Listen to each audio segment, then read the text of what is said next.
ઓલો જુવાન ક્યાં ગયો 50,000 ટિકિટ ખર્ચીને આવ્યો દુબઈ થી, અને તાળીઓના ગળગડાથી વધાવો સાહેબ.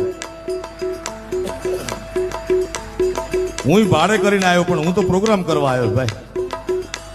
આજે નીરુભાઈ થયું એવું કે હું પરમદી બાગેશ્વર ગયો હતો. બાગેશ્વર થી અમે ચાર્ટર લઈને સુરત ઉતર્યા અને બીજા 2 મહેમાન અમદાવાદ ગયા.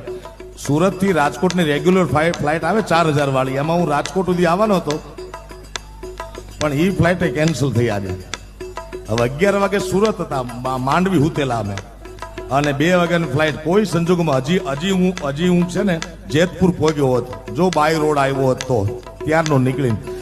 પછી ભગીભાઈને પૂછ્યું નહીં મેં ચાર્ટર્ડ વાળાને ફોન કર્યો અમદાવાદ કે તમે આવી જાઓ તાત્કાલિક સુરત, મને લઈને જવાનો છે પોરબંદર, પોરબંદરથી પાછો અમદાવાદ. હવે જે થાય ઠાકર યાર.